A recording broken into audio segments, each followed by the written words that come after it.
Given what's been happening in the world and the luxury market over the last 4 months and then some, we thought it would make sense to basically do an event looking at what the future of luxury is going to be after COVID-19. We've been doing weekly Zoom lunches with our members and have been having a lot of conversations around this topic, and we've realized that there are a number of members that have deep insights into their industry segments, and we said rather than, continue to throw out ideas left and right, watch the media spin things how they want, it would make sense for everybody to hear from the experts. Our next speaker is Alan Wei. Alan is in charge of Louis XIII for Rémy Cointreau for North America. Alan, thanks so much for joining us. Thank you, Chris, finally. Hey, Alan. So Rémy Cointreau is a French company. It's a French spirits company and date back to like 1724. So it's about 300 years ago. And we do have like an international portfolio of spirits brands, including cognac, liqueur, spirits. For instance, those people know that Rémy Martin, Louis XIII, cognacs, especially Louis XIII, is the brand that I've been working for over 15 years. Cointreau, liqueur from France, and Metaxa, which is a Greek spirits. Then we have Manguet rum from Barbados, Saint-Remy brandy, Botanist, Buccleuch single malt from Scotland, Port Charlotte, Octomore, West End, on and on. So there are many different spirits brands. And then back to Louis XIII is the king of cognacs, or one of the most expensive spirits brand in the world. Alan, just to set the stage on Louis XIII, give me a ballpark range of a bottle of that cognac. What would it cost? Okay, so for Louis XIII, again, it's a portfolio. We have classic Louis, different size, and limited edition. But to answer your question and to give everybody a general understanding, a classic Louis 750, which at this moment the market price is around $3,500 a bottle. And it can go as high as could be $100,000 or perfect. That just gives a good range. And it's a Vacheron Constantin timepiece or a bottle of Louis. They both could be the same kind of price. Okay, so I think that does a good job setting the stage for what you're working with. Let's talk about the beginning of the year, because you and I had a lot of conversations in January about what we thought was going to happen in 2020. And I'd like to kind of start with where the market would have gone had there not been a global pandemic. Yeah, because for the first 2 months here in US and Canada, like business as normal is quite okay. But don't forget, this is a global company, and we heard a lot of news from China, from Asia, and especially from the GTR, which is a global travel retail channel. So those duty-free shops in the airport. And we can easily see the trend. I mean, there are a lot of, the travel is gone, and less and less tourists from China to US to Canada. So we know it's coming. But again, at the time, we are not so sure that how badly it could be. However, we understand it's coming. So we do have some plan. But again, as I said, at the time, we did not expect this pandemic can go that bad, worse. Yeah, especially after swine flu, H1N1, bird flu, the idea that, was other pandemics that were very, very, very minor outside of China. I think that was a lot of people's assumption that this was going to be another blip in the radar, and it would be easy to control, easy to manage, and wouldn't impact business in any real way. Sure. So let's talk a little bit about some of the planning strategy, because obviously before we really hit March and everything locked down, brands were kind of starting to think, maybe there's something we have to worry about. I know we did a luncheon at the beginning of March, and there was a lot of talk about social distancing and the virus, but everybody kind of had, a little bit of a smile on their face as they talked about it, like it's really not going to make it here. And, we're going to be careful, but we don't have to worry. So how were you guys thinking before the lockdown happened, as we were getting into late February and early March, about the business? What were some of the discussions that you can share from a, backup plan standpoint? Yeah. Okay. So let me put it this way. Again, as I said, back to February, mid-February, and we know what's happening in China. We know those cities in China has been locked down. So for us, this is the worst scenario, and and for us, the direct impact would be, if it's happening, we are going to lose all those business occasions, because in the case of consuming Louis XIII, it's for the wedding, it's for like a housewarming party, whatever parties, or if you close a big deal, it's for the festival, it's for this celebration. So if everything being locked down, we are going to lose those business occasions. So this is one of our concerns. Second, especially you, Chris, you know that we have a lot of trips, especially March, April, May. And if it's coming, what are we going to do? Are we going to postpone the trips? Are we going to cancel the trips? I give you an example. One of the signature events throughout the whole year, every year we bring our top clients to Cannes Film Festival in France. It's always in May. And so back then, we already booked everything. We booked the tickets, hotel, the red carpets, and we don't know what are we going to do if this is going to be a lockdown in US, and we don't know if it's going to be the same case in Europe by then. Sure. So it's like, what if, then what? What if, then what? But interesting enough, I think we did something right at the time. So we formed different task forces, different team members as a task force, and each task force to tackle one specific area. So for instance, in our business, we have like a retailer, we have wholesaler, we have client side. Even then we have like off-premise accounts, on-premise accounts. So make everybody easy to understand. Those off-premise account, we are talking about those liquor stores, those retailers. If you're talking about an on-premise account, we are talking about the bars, the restaurants, the hotels, the clubs. Mm-hmm. So for each task force, we have to understand, if the lockdown is coming, what are we going to do? What kind of supports they may need? So we developed some plan B, plan C. We need to understand their concerns, and we need to find out solutions. And interesting enough, this practice is a global practice. So we shared throughout different markets what European market is going to do, what the US market is going to do, and the Asian can share their experiences. So I think it's interesting learning from this practice. So at least we know if it is coming, this is something we can do, because we try to be more proactive than being very reactive. Mm-hmm. Makes sense. All right, so then let's talk about middle of March, when everything kind of hit the fan and lockdowns were put into place and everybody was restricted from traveling, from going out, from dining in restaurants, staying at hotels, and the world basically was put on pause.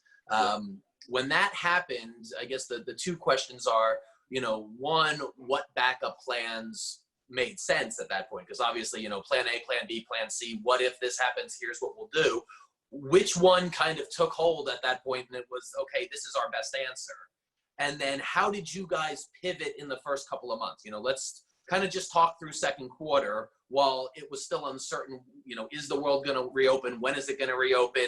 Dates kept getting pushed. How did you guys navigate those couple of months of total uncertainty, where every week it was, we're going to be back to normal. Oh, it'll be another 2 weeks. It'll be another 2 weeks. It'll be another 2 weeks. And, how did you keep engaged? Because for you guys, to your point, it's celebration, it's special occasion, It's not like cracking open a Miller Lite. This is something that you do to mark a moment in your personal history.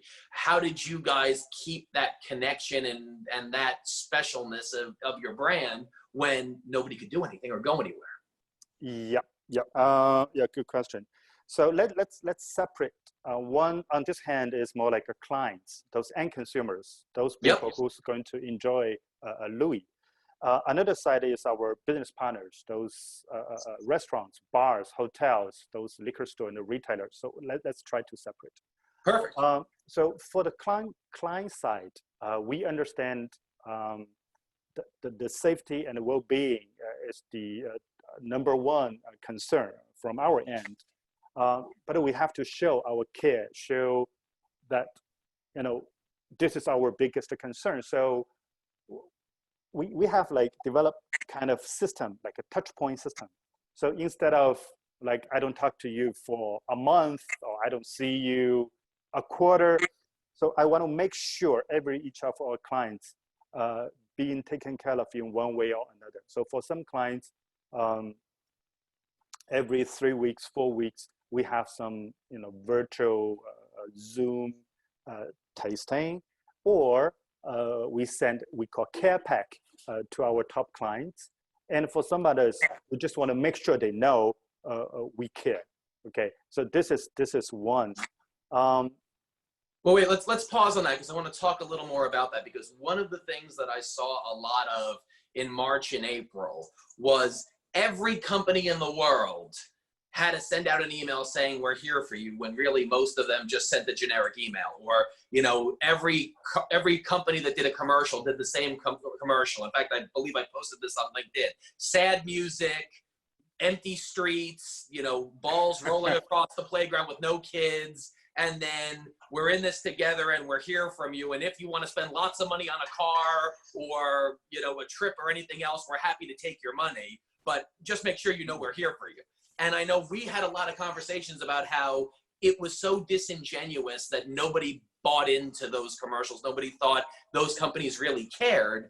And I know you guys didn't take that approach. You were much more targeted and specific. So I want you to go into a little more depth on what you guys did, because I think you were one of the brands that did it right and actually showed your customers you genuinely cared about them, as opposed to paying lip service to the fact that we want to make sure you keep buying from us moving forward, so we're going to tell you we care. Yeah, totally. I think we had this communication also with our global office, and there's one message I believe it's aligned throughout each market in the world. Number one, there's no harsh sales. Hey, I call you just because, make sure if you want a bottle of Louis, call me back. No. This is not the message. We try to make sure they understand we call you not just for your business, okay? We call you because we care about you. We want to make sure everything's okay. The second message, this is more for us, for the team members, because we have to remember at the very beginning, I'm talking about this company, this brand. We're talking about over 100, 200, 300 years. So this is not the first crisis, and it's not going to be the last crisis. We know that. I was going to say, you've seen a lot over your last 300 years, haven't you? Yeah, so we know we will go through everything. So just during this very specific moment of time, we want to make sure the only message we deliver is we care. Okay, so no harsh business push for sure. This is number one message within our team member. No, don't push for any business at this moment. Although yes, we do need a business. Everybody needs, but don't push for it. Second, we have to be smart enough to understand. For instance, I keep saying we have full stage to manage our clients: the recruitment, the recruiting, engaging, converting, and the retaining. But now, given this pandemic, this lockdown, we have no dinner, no party, no nothing, no trip. Mm-hmm. So we have to be more creative, find a way to recruit to engage, to convert, to retain. So this becomes our task. So how to find a way under this lockdown, but to serve the same purpose or similar purpose. So this is more client side. For the trade side, it's very interesting because they all, okay, the liquor store, the bar, the hotel, the clubs, they are always busy. But now it's a perfect time. So for our team of brand ambassadors to talk to them, they say, hey, look, we understand this is a difficult time for each of us. Now it's a perfect time to do something that we don't normally do. So for instance, this is time, let's make our digital assets more completed. Because if you look into those websites of the top retailers, the top restaurants, the image they're using, the pricing they put on there, not everything is perfect. But now it's the time to make everything perfect on the digital space. Sure. It's funny you say that. Joe Jankowski from Hunter Douglas and I were talking right after the lockdown started. And he said, I asked him how he was feeling about it, and he said he was excited. And I said, how can you possibly be excited? And he said, Chris, one thing I've learned over the years is if you think about luxury brands like diamonds, when things are good and they're brilliantly polished, finished stones, no matter how much you polish them, you can only make them just a tiny bit shiny or a tiny bit better than they already are. You can't really do much. When everything is crashing around you, it's suddenly a rough diamond that has lots of room for improvement, and you can take something that has an inherent value that you don't see on the surface and make leaps and bounds and changes that really bring that whole thing together and make it into something that people want. And I think, to your point, it was this really interesting window of everybody was in a panic, but everybody suddenly had time to say all of this stuff that was on the back burner that customers don't really care that much about.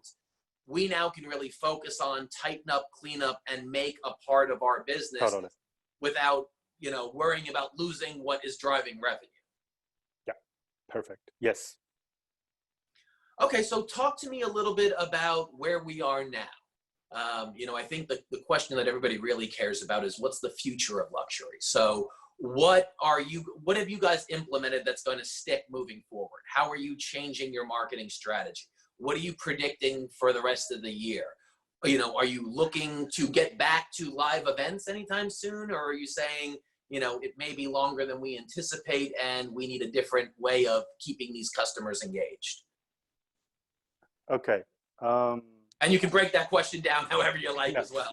Yeah, so first thing first, I'm not a fortune teller, and I don't think anybody know how long this pandemic will last, because seems like the second wave or the third wave is coming. So we don't know. Seriously, we don't know. But one thing for sure, that we clearly set the target or strategy for our future activations in the next month. Again, remember I keep saying this is a brand talking about century long brand. So if we are talking about 6 months, 9 months, it's still a relatively short period of time compared to this century years long. So I think our focus, instead of coming back to the offline activations, first thing first, we need to understand what is going to be changed after this pandemic, because a lot of people are talking about new normals, and we want to know what the new normals are. Wearing the face mask, social distancing, eating outside, party under, I don't know, 20 people, 50 people. So we want to know what kind of new normals will be. And of course, in our case, we have to adjust our marketing plan to best fit this whatever new normals will be. But nevertheless, the focus of our day-to-day would remain the same. Again, we're talking about client-centric. Remember, I keep saying recruit, engage, convert, and retain. We need to find a way, the better way. So for instance, give you one example, which is very interesting. before the pandemic, a lot of luxury brands, they operate by themselves, okay, their own operation plan. But now, I hate to say, but it seems like everybody is a little bit desperate. So there are a lot of partnership.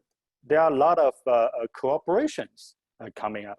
So for instance, we work with some different luxury brands, and we invite our seller master to give what do we call master class to the audience, to their audiences.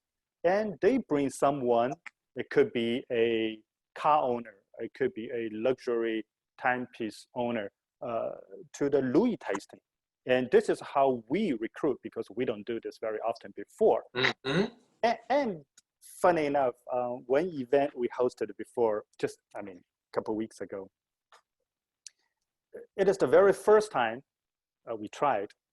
We asked people to dress properly for the Zoom meeting, because at home you don't have to dress like this. But for the brand like Louis, we always organize those. You've been there. Those top end gala dinner. We're talking about the black tie. So now during the pandemic, I'm not asking you to dress black tie, but a shirt may not be the best option. Something with a collar, wear a jacket. and the one feedback I received from one of my clients is like, Alan, you know what? This is the first time in the last 3 months I wear perfume for my Zoom event, and which he feels good. So there are many things we can do, but again, the core is not going to change just because of the pandemic. We are a luxury brand, and we know where are we going to. So for instance, now we are one of the most expensive wine and spirits brand in the world. We are a king of cognacs, but we want to make sure we will become one of the luxury icons. So this is our strategy. It's not going to change. Makes a lot of sense. And I think, yeah, from a partnership and collaboration standpoint, we've been around about 10% as long as you guys have. We're in year 27, November will be year 28. But the one thing I can say over the short time is 9/11, 2009, and now 2020, the Luxury Marketing Council, typically within 6 months or a year of things like this happening, we see a major increase in members because brands are suddenly looking to be more creative, looking to share cost, looking to build partnerships, looking to drive creative engagement in a way that they may not have wanted to or felt they needed to before. So I think you're right on the money that brands are more now than ever looking to say, okay, how do we share customers? It's no longer my list, your list. It's we all need access to people that are spending because we all need to be doing business right now. And finding those unique ways of connecting are really what's going to keep brands afloat until we figure out, and get into this totally new normal. Yes. So I believe Luxury Marketing Council has the bigger value than ever. I appreciate that. So yeah, I think that's a perfect stopping point. Other than the one last thing I'd like to kind of get a quick soundbite from you on is, what is one of the biggest changes to how you guys market that is going to last? Is it, like to Catherine's point, it's a lot more social media. What's one of the things that you guys have implemented that is not going away? Is it the care packages? Is it, Zoom meetings? What is it that seems to work and stick that you want to keep doing regardless of what happens moving forward with the world? Okay, I think the biggest learning from this pandemic, one is the power of digital e-commerce. A lot of our retailers now, they have like e-sites. So those becoming more and more important, and we will invest more to work more closely with those retailers, those wholesalers, those bars, restaurants, because I believe even after pandemic, this is going to be one of the focuses of our future works. The second is the power and importance of CRM. We keep talking about the CRM. We try to understand each of clients. But now, more important than ever, we need to understand exactly who they are. And if there's anything we can do to help them and to help us. So I think CRM and digital marketing, e-commerce would be something, it's not going to change. It's going to be even more important even after the pandemic. Perfect. I think that's a great point to stop on. Really appreciate your time and insights. And yeah, we'll keep moving. And thanks again, Alan. Thank you for having me.